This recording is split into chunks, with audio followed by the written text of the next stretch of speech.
Welcome to Suman TV. నేను మీ అఫ్జల్ పెద్దపంజాని మండలంలోని బసవరాజ్ కంటే గ్రామం ముందు సుమారు 4 రోజుల క్రితం సీతారాముడు అనే వ్యక్తి మెడకు చీర చుట్టుకొని అనుమానాస్పదంగా మృతి చెందాడు. అనుమానంగా మృతి చెందడం అయితే ఈ కేసు మేరకు పోలీసులు బాధితులకు న్యాయం చేయలేదని మదన్పల్లి జాతీయ రహదారిపై పోలీస్ స్టేషన్ ఎదురుగా రోడ్డుపై న్యాయం చేయలేని కుటుంబీకులు నినాదాలతో ధర్నా చేయడం జరిగింది.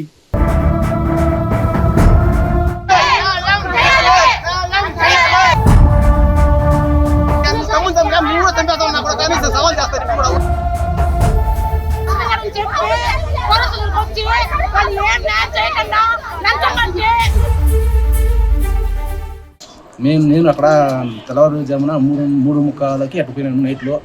అక్కడ ఇంటి ముందు ఎటువంటి ఆస్కారం లేదు. మా తమ్ముడు బాడీ గిడి అటువంటి ఏం లేదు. నెక్స్ట్ వచ్చిన 5 మంది దాకా 6 గంటల దాకా అందరూ పోయినారు. అంతవరకు అందరికి ఏం లేదు.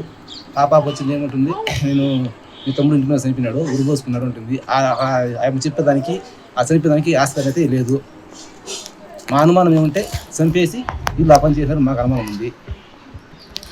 దీనికి దయచేసి చంపేసినారు వాళ్ళు. ఈ మీడియా వాళ్ళు కానీ పోలీసు వాళ్ళు కానీ అందరికీ దయచేసి నింపుతున్నాము. మాకు న్యాయం చేయాలని కోరుకుంటున్నాము.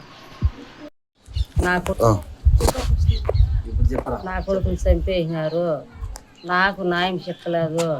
దయచేసి నాకు న్యాయం చేయండి. ఈడీ వాళ్ళు పోలీసు వాళ్ళంతా చేరుకొని నాకు న్యాయం చేయండి. ఇది నా బిడ్డ ఎట్లా చచ్చిపోయినారు అంటే వాళ్ళు ఎవరు న్యాయం చెప్పలేదు. నాకు నా బిడ్డ న్యాయం నాకు కావాలా. నా బిడ్డని ఎట్లా చంపినారు నాకు తెలుసుకోవాలా. నా బిడ్డ న్యాయం నాకు కావాలా. నా బిడ్డ న్యాయం ఉంటే ఎవరు పట్టించుకోలేదు. నాకు న్యాయం చేయండి. చిత్తూరు జిల్లా పెద్దపంజాని మండలం బసవరాజకండ గ్రామం. దయచేసి సీతారాములు అనే వాళ్ళు మా అన్న చనిపోయినాడు. దయచేసి మీడియా వాళ్ళు కానీ పోలీసులు కానీ అదేవిధంగా మన ఎస్ఐ గారు కానీ సిఐ గారు కానీ మాకు న్యాయం చేయాలని అందరినీ 2 చేతులు ఎత్తి దండ పెట్టి కోరుకుంటున్నాము. దయచేసి మాకు న్యాయం చేయండి. ఎట్లా చనిపోయాడు మీ అన్న? మా అన్న ఇంటి దగ్గర ఉరి వేసుకుని చనిపోయినాడు అనేసి మా వదిన చెప్పింది నాతో. నేను అక్కడికి వెళ్ళి చూడగా ఉరి అనేది ఏ ఇది లేదు. కింద ఖాళీగా పనుకున్నాడు.